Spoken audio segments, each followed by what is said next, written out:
today. I appreciate you coming in, and I just thought instead of waiting until Sunday, we're going to do it on Shabbat. We're going to go ahead and do today's prayer today instead. I have more time today, so I thought, every day is a day to give praise. Every day is a day to give thanks to God. Today I'm giving thanks for the rain. Today I'm giving thanks for the breath in my lungs. Today I'm giving thanks for being able to just wake up and be happy. And oh my gosh, how can I not give thanks for my Dunkin' Donuts coffee that keeps me going? Um, Caffeine junkie. I should make t-shirts, caffeine junkie. But yeah, today is Saturday. This is the first day. Well, I'm never off. You guys know I'm always working. But today's the first day that I'm off. But I have a weird job. I'm off, but I'm not off. And I have to give thanks for that too. There were 4 months straight. 4 months straight. Hi, Liz. Where I didn't have a job. I had a DoorDash job, but DoorDash doesn't pay that well. So every day was a struggle. So now that I have a regular job and do DoorDash on the side, now I am, how should I say, I'm very content. I can't complain that I have two jobs. And of course, my third one is I do it all with pleasure. So let's see what else we can give thanks for today, is what I'm saying, because we all can give thanks for something, even if it's the smallest thing. It's I can do all things through Christ who strengthens me. Philippians 4:13. And again, some of us, we do feel like we don't have anything to give thanks for. We don't have anything to be grateful for. Maybe we're going through things, right? Where, I'm fine, thank you so much. I hope you are as well. Sometimes life is so cruel, so harsh. Life is so hard that we can't see the end of the tunnel. We can't see the light. I'm here to tell you Christ is the light. If I say source, it's the same to me. He is the light, and you have to cleave to him. Don't get me wrong, I'm always praying to my archangels because I know, hi Shell, good morning, because I know that Source is always busy with bigger things. By bigger things, I mean wars, famine, extreme poverty, not just conflicts that I have in my life, but extreme things. So I know that he delegates the responsibilities of the smaller things in life to the arcs. So I pray to the arcs, to continue to help me, protect me, guide me, right, in everything in life. And that's all we can really do. But then we also have to give it back to God and allow for that to come to pass. Allow for it to happen. We have to remain in faith. Trust me. I've said it in the past. I'm going to say it even now. I haven't been fighting with God. But I used to fight with God a lot. I'm a very rebellious daughter. I am very rebellious in my belief. So I can't sit here and tell you that there's never been a time in my walk with God that I don't question things, or that I don't, say, hey, I don't think you're listening or whatever. So I'm not sitting here in judgment. If you're going through something harsh, hard, or difficult, I'm not sitting here saying to you, don't feel alone or don't question. No, I'm not here for that. That's between you and God. Everybody's walk with God is unique. But what I am saying is, if you pray, and even if things are so hard that you cannot even fathom how you're going to get out of the situation you find yourself in, if you relinquish it and say, okay, well, stressing out, it's not going to change anything. It's not going to make things go any faster for me. Wigging out, it's what is that going to do except raise my blood pressure, cause me more stress?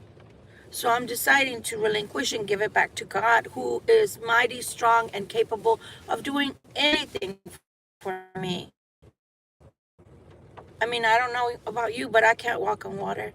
I can cause healing to come about within a person's body through their energy, but I can't heal someone's diseases, but Christ can.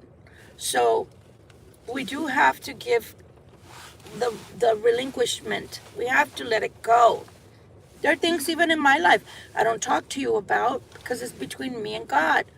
But I will tell you that I'm still going through difficulties, but I decide on a daily basis to put a smile on my face and emit positive energy out into the universe, because whatever you put out into the world comes back to you.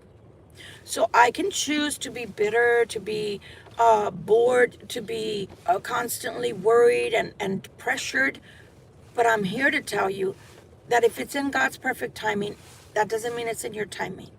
So that means that no matter how much I push and I act crazy because I want what I want now, it's not going to happen.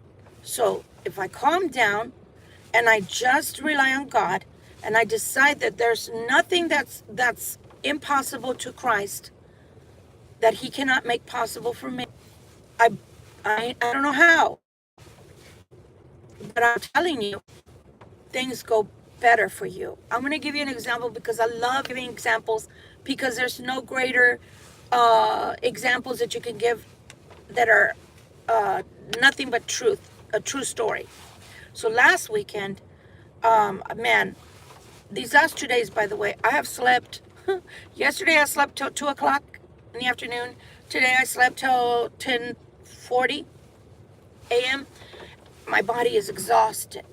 The reason is because I just started a new job, and my new job decided they didn't want to pay me for the holiday Monday. And then their week ended on Thursday. So I only got paid for 3 days. 3 days, okay? In those 3 days, the money was in I think it was like 300 and some odd dollars I got paid. Meanwhile, my brakes locked up. I could not move my car. Literally, I made skid marks for 1.5 miles to get to the to the Firestone.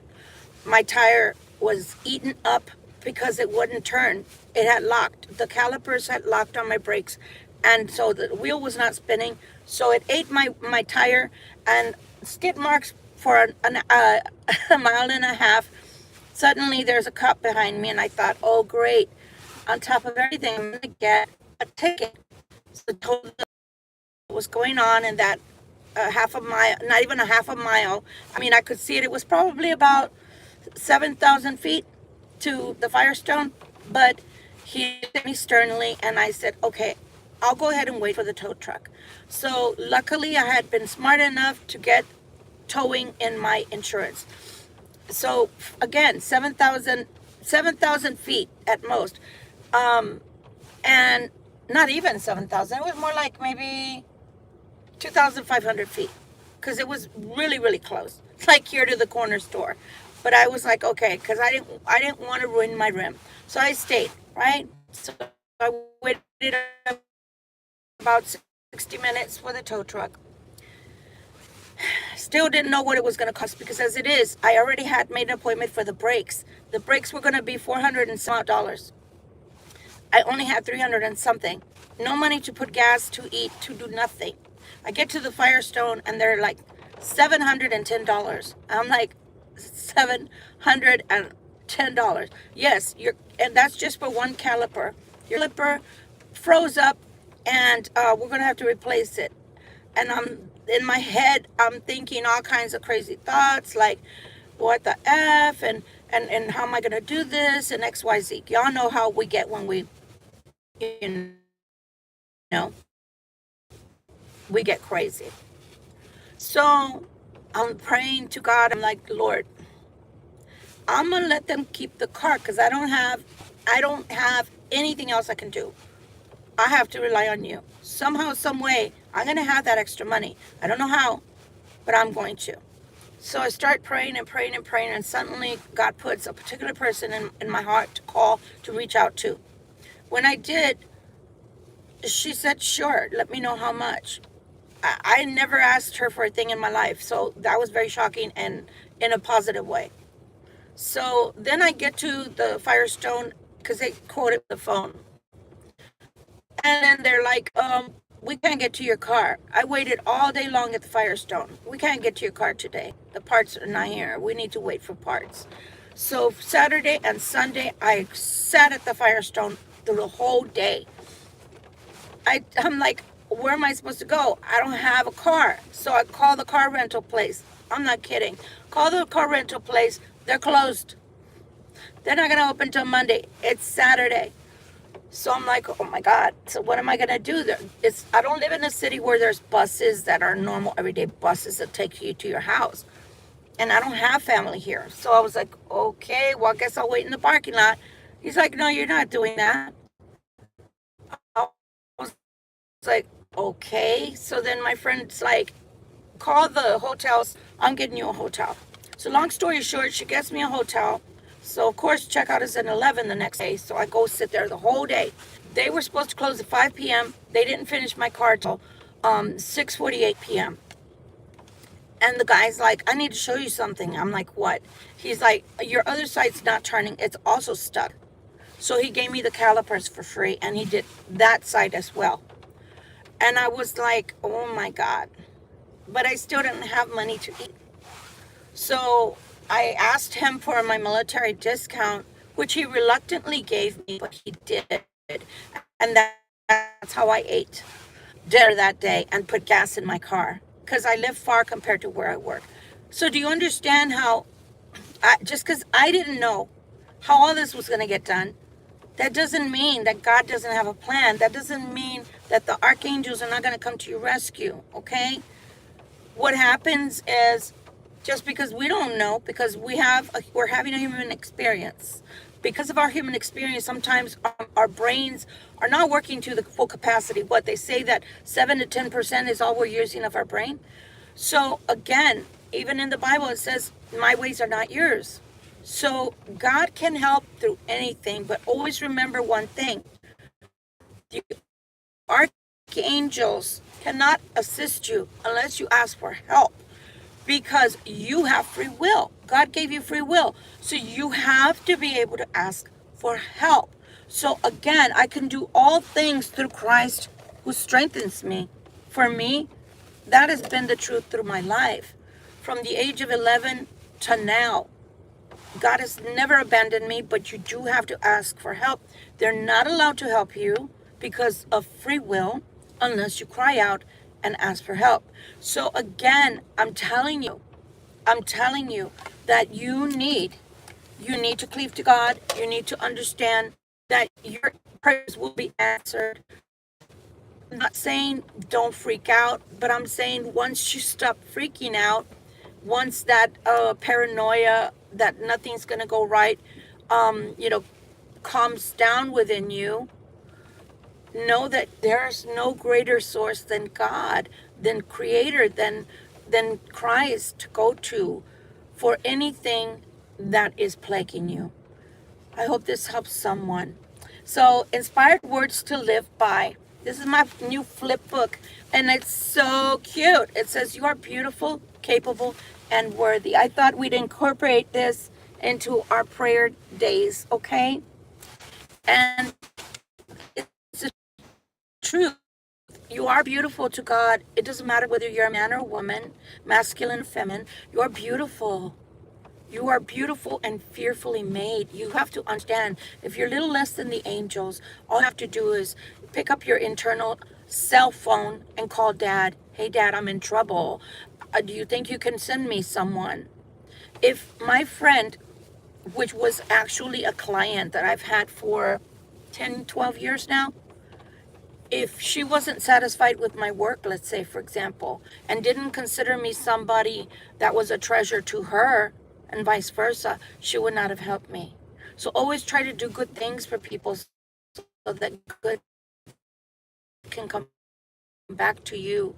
And I would have never thought that she would have said yes. But luckily, since I got paid on Friday, I was able to give her back her money. Don't burn your bridges either. If people help you, please do not burn your bridges, because that'll be the last time you receive that help. So again, be capable and worthy of all. And also don't forget to pray to God and to give adoration to God where it is much deserved. Much deserved. Can you imagine that there are angels that are made strictly to worship God? Do you wonder why? Because if you do, obviously, you may not believe. You may not be a believer. God is good. God is great. All things are possible through God. We just have to believe. That is our only job. Our only job is to believe. That's it. That's it. And I know it's like, oh yeah, Victoria, that's it. That's it. You say it now. No, I said it that day too. I wanted to cry. I'm a girl. Sorry, I am a feminine girl. So of course, the first thing that the devil wanted me to do was break down and cry. Oh my God, what am I going to do? I'm stranded. Because you have to understand, I live in a place where there's no regular street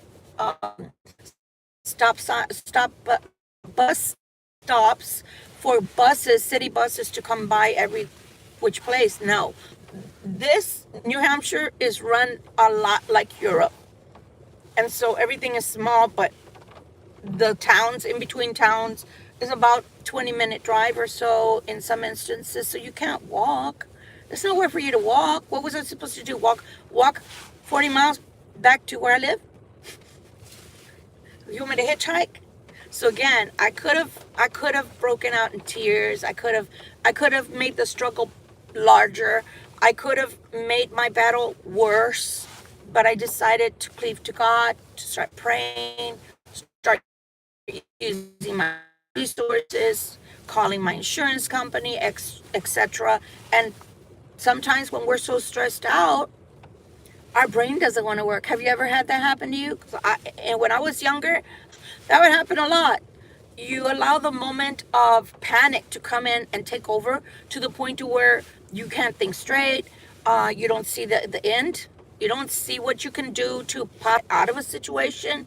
So you're not thinking straight because the problem is so big that you allow it to control everything, including you and your thinking faculties. So I've been there. I've been there. But what you have to do is just calm down, step back away from the situation, think things through, and see what can I do different or how should I approach this. And again, when you're in the storm, you're not going to want to do that. You're not going to want to do that. Your brain is not going to want to do that. Maybe if you have stubborn pride and big ego inside of you, it's not going to want you to do that. It's going to tell you the opposite. It's going to tell you to have a temper tantrum like a 2-year-old. It's going to tell you to kick and scream like a 5-year-old laying on the floor, kicking and wailing their arms. But what I'm trying to say is, after you get past all of that bullshit, excuse my French, then you can think straight, because unless you have a mom watching you do all that, that's going to say, it's okay, dear, calm down. You'll be all right. You're on your own, Chuck. If you're a mature adult, then you're living your own life, private life.